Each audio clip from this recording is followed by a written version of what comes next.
want to correct something, which is that I didn't hear about Hamid in Colorado and drive to see him. A friend of ours, a mutual friend, was going to Colorado to work there, and she asked Hamid to go along. They were doing a process group together. And I didn't have anything to do in my life, and she said, "Do you want to go?" And I had a dream, and that dream was watching a wave that was coming up, and I was diving under it, and then I came out, you know, when it kind of drags you up with it, and you can see the sun through it. And I saw the sun through it, and it turned into a huge mandala. And that mandala started to turn. It was a golden wheel with diamonds all over it. And I woke up in the morning and I said, "I'm going." And he rode with me part of the time and with her part of the time. And we were both very shy at the time. But we started chatting and talking, and I told him every secret I ever had about myself, which I was not prone to do. But you told me a few of yours too. But it was a beginning of an incredible journey into the unknown, literally. I had never lived out of California, and we were driving through these states, and it was a perfect representation of what we ended up doing, which was moving through the inner landscape and moving into places that we had no idea were there. And one of the things that struck me about him the most was how much information he had, how much schooling, but how curious he was, and how he suspended that knowledge and was just interested in what he didn't know. And that's where we begin. Actually, the Nisargadatta Maharaj quote that was on the board last night, I actually don't remember it at the moment, about I the see universe. The universe appearing. That he doesn't really ditch the universe. He acknowledges it, but he sees it as Consciousness.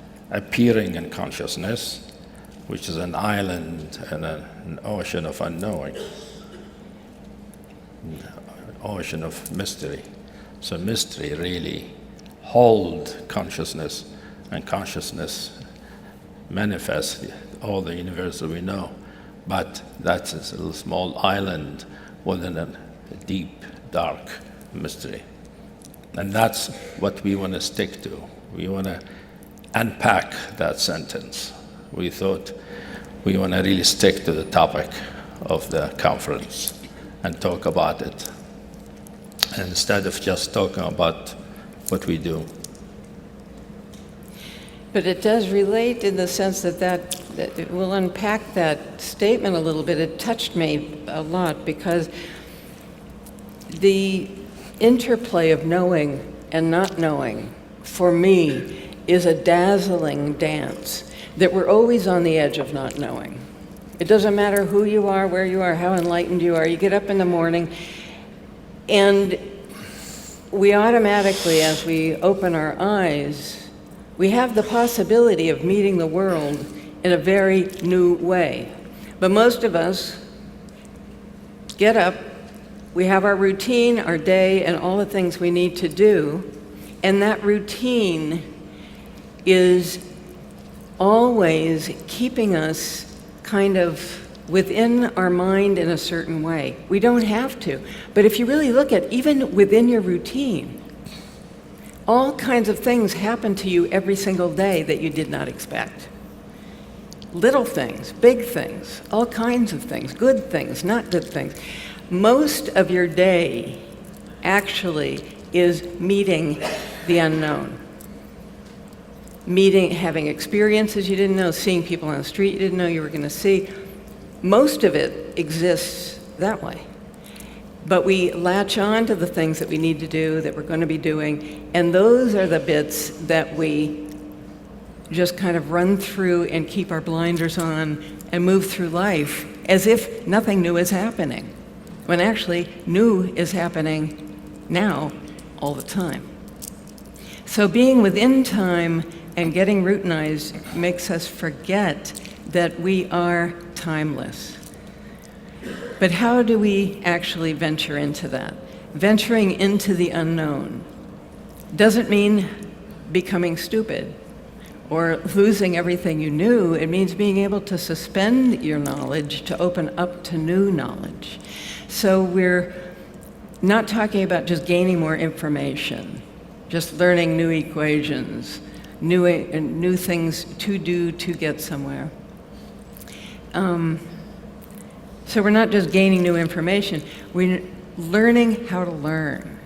And learning how to learn is how do we open up to experience in such a way that our knowledge is not becoming concrete, that it's like a flexible medium that can be parted to reveal more of what's within. So Amit is going to talk a little bit about what it means to really open up experience and starting with where we are as what we are and not trying to be something else, but what it means to really open up experience so that we learn more and know more, but every time we know more, every time we learn something new, it brings up more questions instead of giving us the end answer.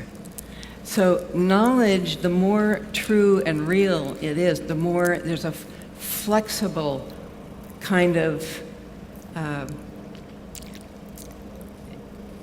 a way into it. It's not a solid rock that we're putting into a basket. Knowledge allows for us to actually open up to the sea of not knowing. So, first of all, knowing and not knowing. In the ordinary sense, we all know there's a lot we don't know.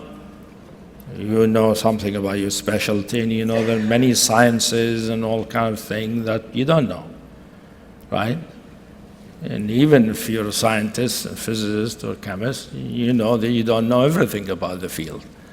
That kind of not knowing is ordinary, and it's not threatening. It means that you can learn it or study it.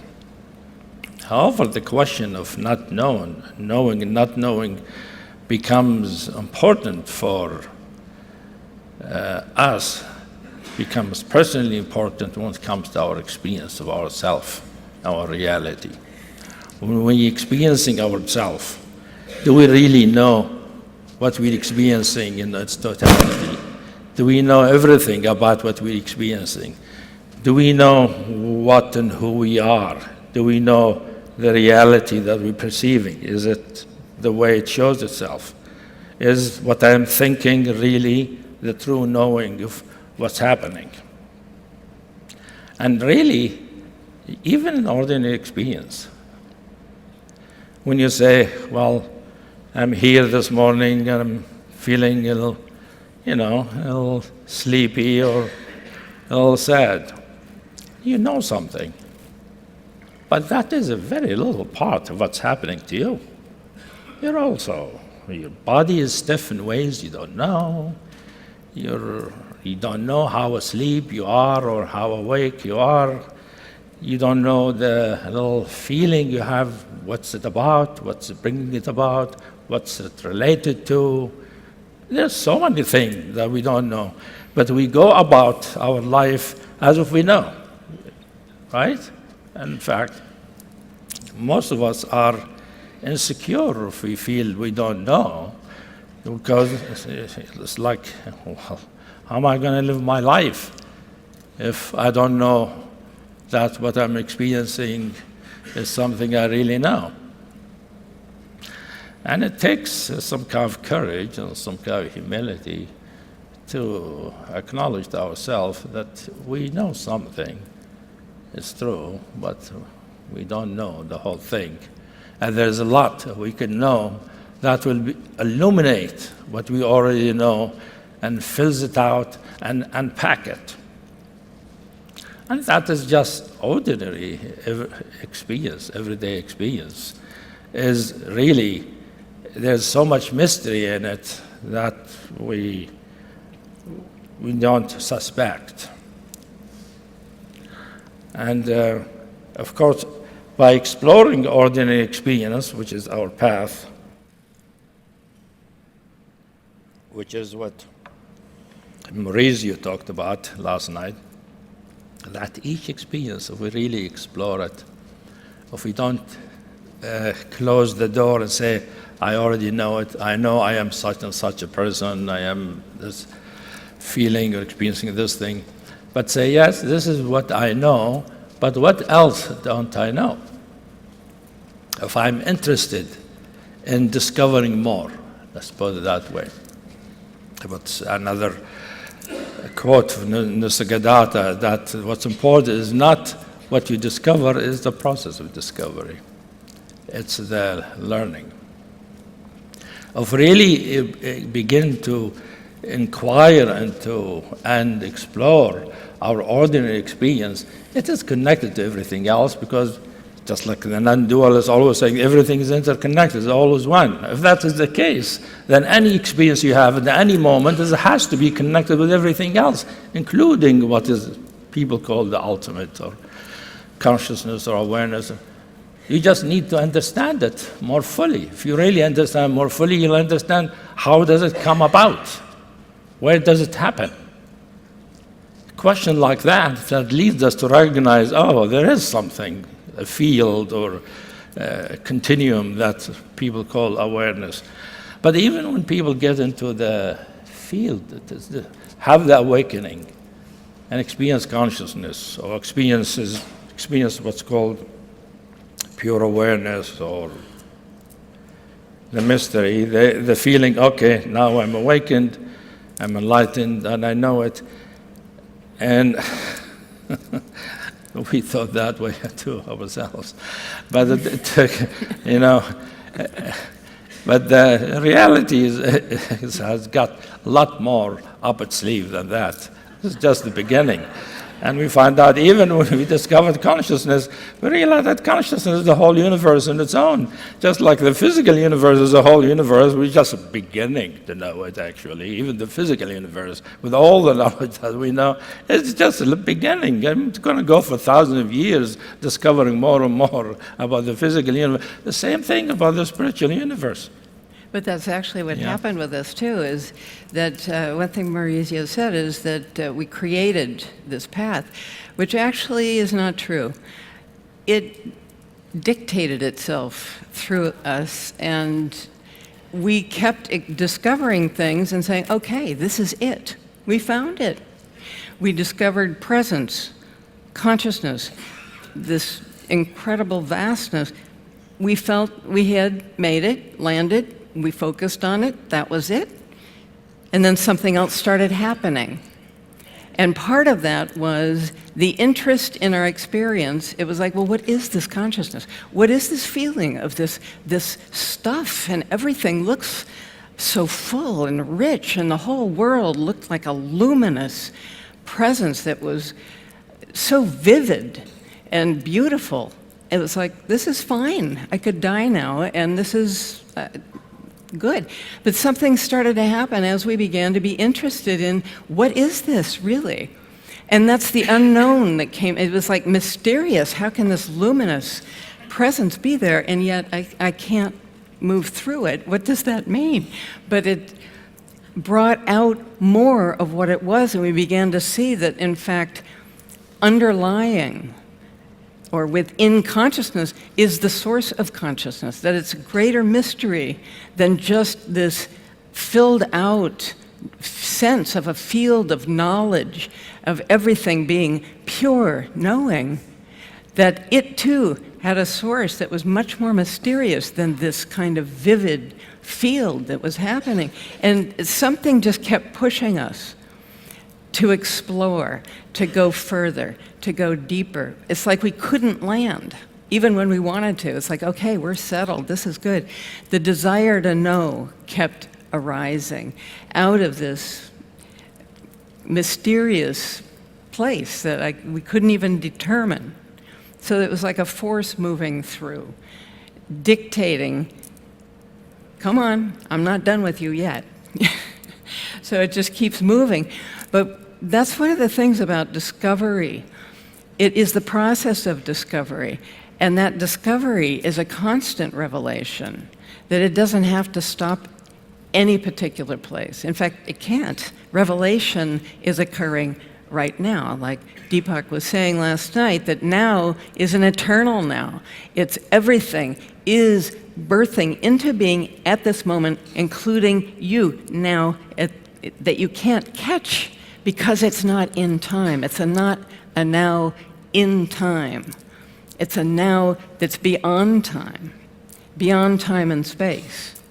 So that nowness that is here, that is fresh, that is pure, it's pure in the sense that it's not tainted by time and space.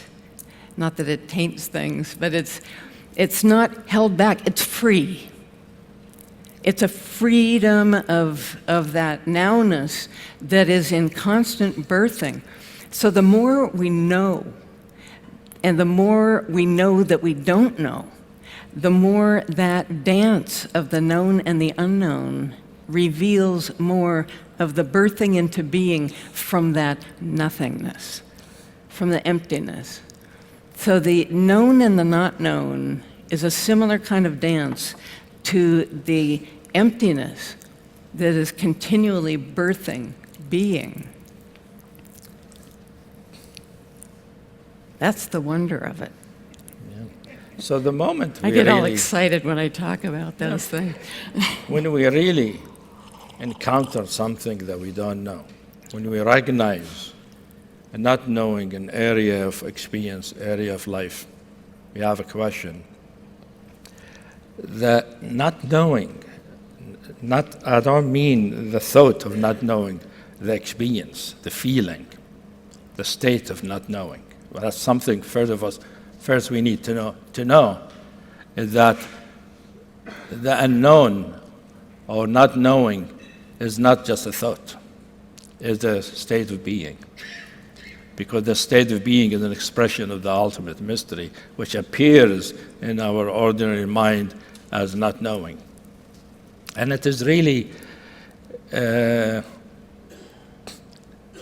not knowing, if we experienced it and if we feel it, it's like it is the possibility of opening a wormhole into another reaches of experience, another reaches of the experiential universe. I want to give you an example about knowing and not knowing in this path. By exploring our ordinary experience and recognizing how little we know ourselves, we discovered what Peter called the essence of reality, the true nature or the fundamental ground, which can be experienced as consciousness or truth, and realizing that everything is made out of that, right? And from that place of experiencing that sort of luminosity or consciousness or the knowingness that knows itself, knows its very beingness, and that capacity of knowing its very beingness, and the first knowing, the same knowingness that knows all the particulars that arise within it, that we call ordinary experience. And it was a great revelation, and it was a realization of the essence, and understanding non-duality, that nothing is separate from everything else and all of that. And from that perspective, it seems that our ordinary experience is is a construct of mind through habit and through conditioning and through impression throughout life and learning. We develop a sense of self, a self way of experiencing, and that turns out what we call ordinary experiencing, which from the non-dual perspective appears as sort of mistaken, an error, is incomplete, is not recognizing that it is really an incomplete expression of experience of reality, that reality, to experience it fully, you have to understand the ground of it, the essence of it, which is the consciousness. And that it's all because of our development and our mistaken identity and mistaken knowledge. We take our ordinary experience to be all that there is. And when we wake up to the consciousness and the purity and the luminosity that shows our ignorance. It took a while, a few years ago, to recognize that that was an approximation. That was a beginning of knowing. That the physical reality and the ordinary reality is a construct of the mind and the construct of human being, and the reality is the underlying thing that makes everything real. It turns out that that whole thing is just a point of view. It is not the final knowing. Going further, we realize by first learning about other ways of realization than non-dual, we realize that the ordinary reality, with which the scientist studies and all of that, is not really an illusion. It is one way reality manifests itself. And I mean, the non-dualists are always contradicting themselves, just as we were contradicting ourselves when we were experiencing non-duality, which we say there's nobody but consciousness or the essence, and then we say all these human beings are constructing reality. Well, we just said there are no human beings, just consciousness, and they say we're human beings constructing reality. Not true. No human being ever constructs reality. It's all consciousness constructing everything. So one of the ways consciousness constructs everything is what we call ordinary reality. So ordinary reality is nothing but one way that being or true nature or God or consciousness manifests itself. And it is valid, true, and it's true. The reality does it through the human mind by giving the human mind certain beliefs and ideas, but it is creating the human mind and it is constructing the whole thing. So it turns out that what we call ordinary reality is really just as valid as non-dual reality. It is one way reality manifests. So I think the way scientists are going about studying it is completely valid. They're not wrong. They're discovering one way that reality manifests, and even enlightened people have to live in it anyway. They still have to be carried in cars, they still have to go to the bathroom, take showers and all that. They have to deal with the thing that science talks about and science constructs. So that's just an example of how arriving at the essence or the pure consciousness is not the end. There is more to reality. And I just gave you an example how reality can reverse itself. Shows there is one way experiencing reality, there is another way experiencing reality. Both of them are valid, both of them are good. One of them, the first one, tends to have more trouble. It's part of its characteristic, there is suffering. The other one has less suffering. So people like it. Right? And which is fine, that's how it is. It's good to have the freedom to go back and forth and the freedom to live in both at the same time, which actually enlightened people do all the time. They have to live in both. They can't just live in pure consciousness, even though everything is pure consciousness, because they still have to wipe their ass.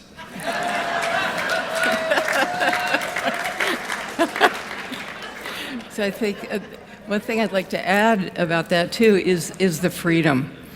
That if it could be taken that, okay, well, what's the point of doing anything if this is just as valid as everything else?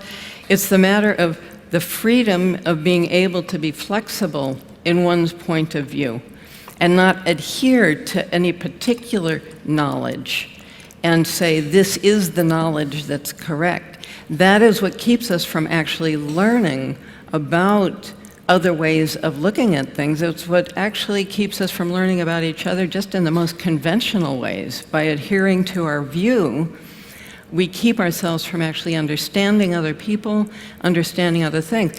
Even from the enlightened view, if we have a view of reality that's true, and we know that it's real because we feel it, we have the experience of it, and when we do, as many of you know, it's not doubtable. There's certainty in it. And for many of you, that's why you're here. You want to learn about new things, new points of view. Some of you want to find ways to open up your experience to feeling those truths that you hear about. But it's really about the freedom to be able to have many different ways of experiencing and not just adhere to one point of view as if it is the only right one or the ultimate one or the most correct one. We do find that we have an affinity for a certain method, path, or journey, which is fine, and we find ourselves moving in that way or down that journey, which is valid also. Having a point of view does not mean that you're closed. We can have a point of view that's open, but that we find ourselves moving, like just having the point of view that all point of view are equal is also a point of view.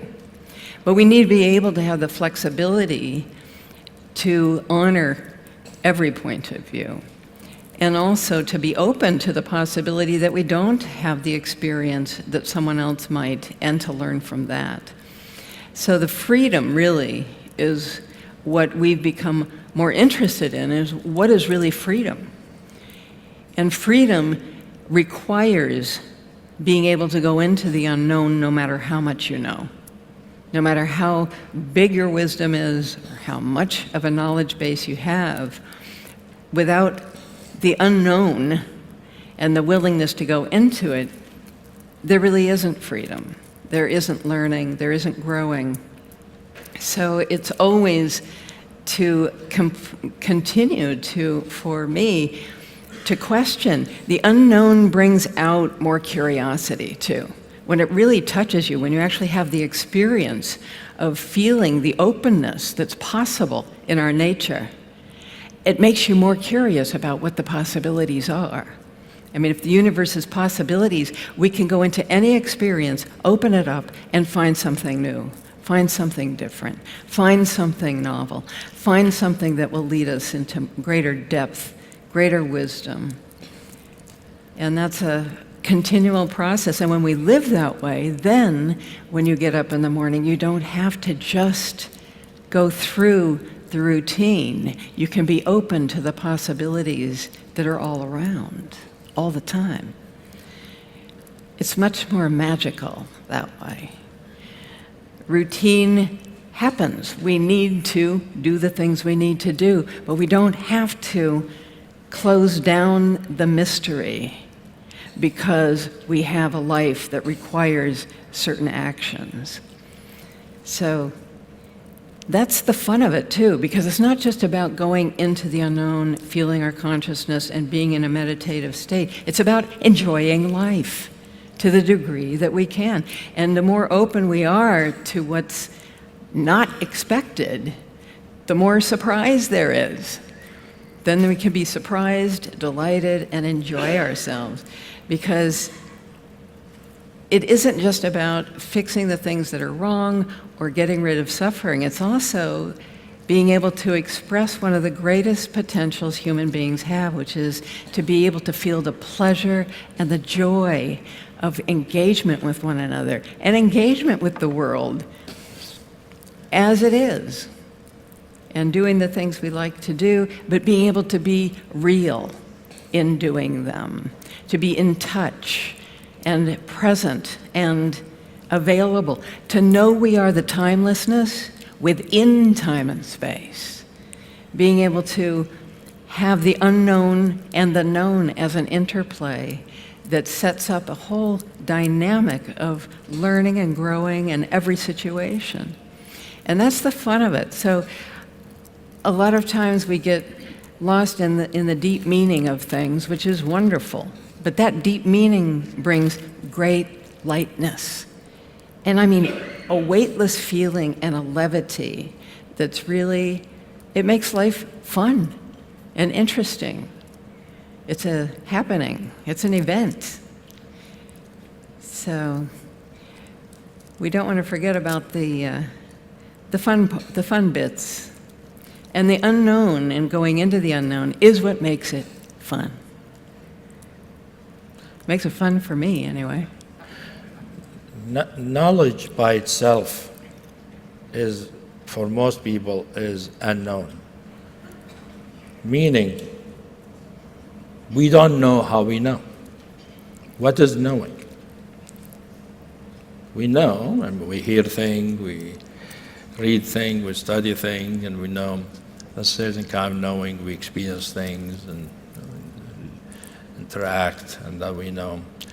But what is this knowing? You know, how does knowing happen? What is knowing, and how does knowing happen, and what makes it possible? Where does it come from? I don't know if I want to answer that question, but I think it's good for us to ask the question. When we say, I know this, what do we mean? Do we mean just the information we have about it? Do you mean with thoughts we have about it? Does it mean the feelings we have of knowing? If we explore knowing, there is, of course, the information, the bits of information. That's why all these theories about information theories and all of that. But really, knowing, if you get into it and explore it some, you'll see that it is always happening, right? You're always knowing something. Knowing is, in some sense, happening almost all the time. There are few moments in time when we feel we don't know something, and even when we feel we don't know something is within a field of knowing, right? You know all this stuff, and then you know there is a gap there. I don't know it. And so the knowing, as Karen said, and the not knowing are interacting. The knowing, is in some sense, is part of the life force, and it is part of the manifestation or the revelation of our being and the living force of being, of showing itself. Because really, at a very different kind of way of knowing, different kind of realization, that's neither dual or non-dual, is that you realize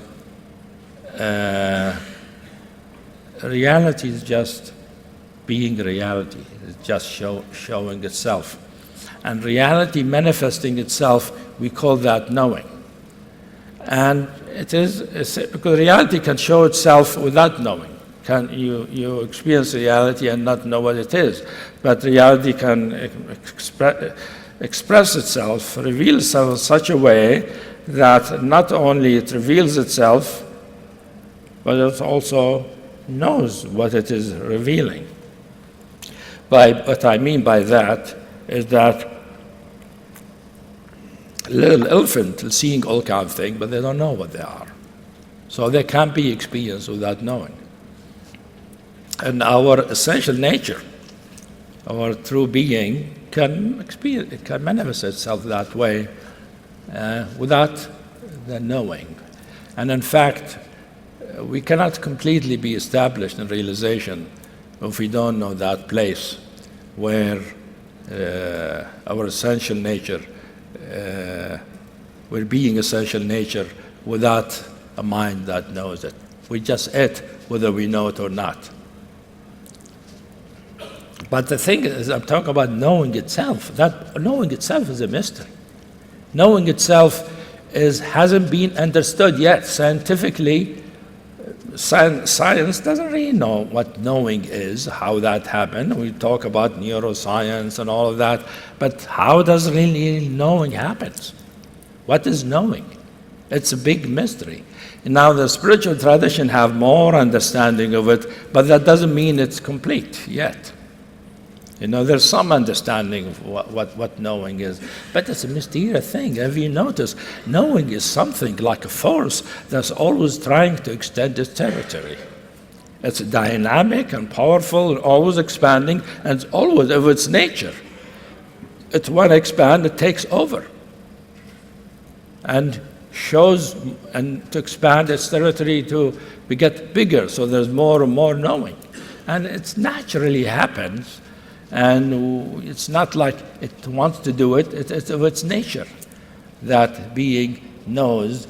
And because fundamentally it's its nature to know its manifestation, and it needs to know its manifestation to know what it is itself, what is the source of that manifestation. And then again, so the knowing itself is a mystery, and the not knowing itself is a mystery.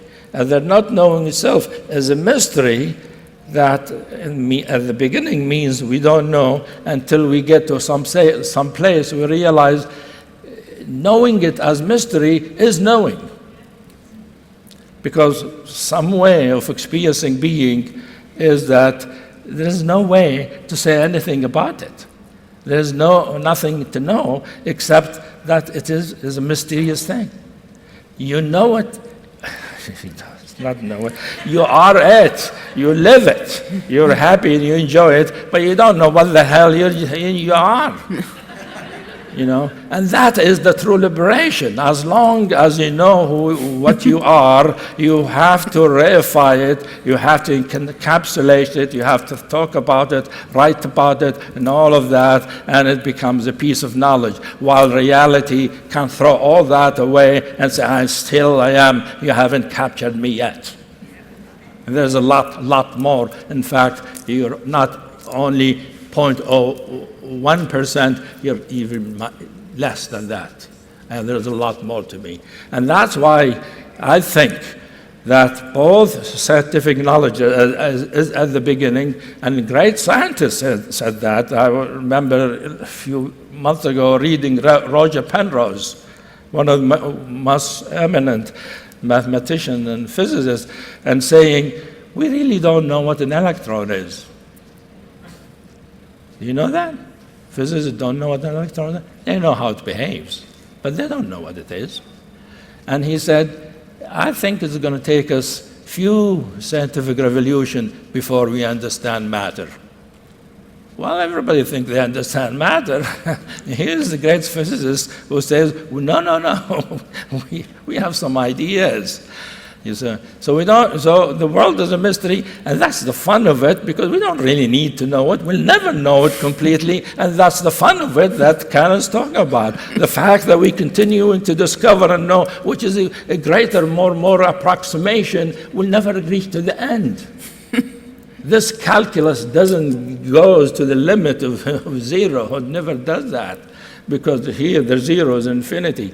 But the same thing about the spiritual reality, the spiritual truth. When we know it, it's the same thing. It's this whole universe. Just like the universe has galaxies and stars and planetary systems and people and being and phenomena and all of that. The same thing with the spiritual. There is the ground of it, which is pure consciousness. But it's not just that. It is the whole universe. Like when you die, where do you go? Do you just disappear? You just become pure consciousness and that's it? Some people tell me Ramana Maharshi, when he died, he just became everything. And I said, well, if he became everything, why are you still devoted to him? Why aren't you devoted to everything? Because Ramana Maharshi still exists as Ramana Maharshi, and he actually living somewhere in the spiritual universe. And I even told her, I could see him. He says he really likes you. Because you're very devoted to him. And I told her, well, and from what I see, he has friends. And he said, really? Who's his friends? Well, Mahar Baba, one of them. Turned out he and Mahar Baba got together. They were talking and learning from each other. So what I'm trying to say is that just knowing, just like saying, knowing the elementary particle, we know reality. Well, that's only part of reality, the elementary particle. Biology is not trying to learn about the elementary particles, right? Anthropology is not trying to learn about the they're trying to learn about other things, the mysteries of the universe. The same thing about the spiritual universe. Just by knowing the basic thing, that's an important thing. That brings the freedom. But then what happens? How are you going to live? There's the details, the various things that happens in the life of a realized individuals, which is a greater, more discoveries about that. First, more discoveries about what is this true nature? What is this? Is it consciousness? Consciousness, conscious of itself? What is it? Made out of atom or what? No, it's continuous. No, it is particulate. And then, it's really empty. No, it's really nothing. And this nothing is really, after a while, you can't even say nothing because my mind disappeared and there's nothing or something. Nobody knows. And then you realize you can be a nothing, a non-conceptual nothing. And they say, what's the hell is that? Non-conceptual nothing? I mean, unknowable nothing. And it keeps going. And that is the fun of it. That is what we think of living. And so when we're talking together, we're talking about those kind of things. Did you see this? Oh, yeah, how about that? And we can keep going and discovering more things. And for us, that's true living. And we will continue it after we die. We're not going to stop. It's true. Like we'd be in the midst of exploring this vastness and silence. Sometimes I'd walk through the kitchen and look at him, and we'd sit down and we'd start talking. I saw this thing. Oh, yeah, I saw that too. And I'd walk into the laundry room and walk back. I'll be back in a minute. I mean, in the middle of our life, we're like exploring these things and getting excited. And sometimes we're hitting an obstacle and feeling sad about it, or there's pain coming up, or suffering, or being sad about the suffering. But we're just talking, like the dynamism is part of the movement. It's like creates a drill. It's like, I don't know, but I do know something. I know something about my experience, but there's something I don't know. And those two are like the silence and the energy of being in a constant dance with each other that create a drill in our inner experience that starts to liberate all the stuff that needs to be seen, let go of, whatever it is, but takes us deeper and deeper and deeper. So we can go into the silence and the ground of that mystery and openness and emptiness. And then there can be this fountain that starts to emerge. I noticed when you were getting really excited, I started feeling this silent ground at the same time starting to happen. Like we balance each other sometimes we both get engaged in the same thing, set each other off. But that kind of a dynamic interplay can happen within us to open up our experience by just being where we are, being exactly where we are, and knowing that more completely, being open to the possibilities, begins that dynamic of letting something open up to reveal itself. That next step is your next step, but it's not a step away. It's a step that's not really a step. It's just something morphing and revealing a new possibility. It's opening up to the possibilities of your individual consciousness. So it's not a digging in or a stepping forward. It's actually this, what's here, this consciousness is revealing, moving into a new shape, opening up to something else, revealing something new about itself, like a morphing kind of creature, a changeling. And we're used to being one shape, but the more open we are to our experience, the more we shape-shift and move into new dimensions of experience. We can be like Odo in Star Trek, the guy in the bucket. He sleeps in a bucket, you know? He sleeps in a bucket because he has no shape. And he doesn't know what he's going to wake up to be the next day. So that is part of our potential, is that we open up to new experience. We morph new experiences if we're open to them. And then we can take what we know there and allow the not knowing to open us up further. Yeah, so part of the thing I think Karen was alluding to some time ago, which is the interface interaction between knowing and the unknown, is that there's no end to knowing. And we know that scientifically there's no end. No scientist will claim at some point we'll reach the end, there's no more. Scientists will all lose their jobs. There's no such thing. Scientists know that the more they know, the more thing to explore. And that goes in all sciences. And many of us have taken the view by reading spiritual texts or listening to enlightened people, the enlightenment reaching the end. You really know the real thing. And you do, from my point, know the real thing, except the real thing is rich, has many possibilities, different ways of knowing it. And just as the scientific endeavor has no end, the spiritual endeavor has no end. So our view that what humanity has learned about spirituality, that including Jesus and Buddha and Shankara and all of that, they've brought some knowledge about spirituality, but there's a lot more to know. And there's more going to come to show us more about possible spirituality. So they're both. So I encourage everybody to pursue whichever direction they're taking, whether scientific or spiritual or psychological, because each is a field of discovery where this mysterious thing that we call knowing, which is one thing I was going to say, I just forgot, which is Maurizio, when you had the idea, we're going to do something about the edge of the unknown. I think he didn't know at that time that you were giving validity to knowing. Right? To talk about the edge of the unknown, you have to validate knowing. That knowing is important. And which is something is being dished by many spiritual people. Say, oh, your mind is the problem.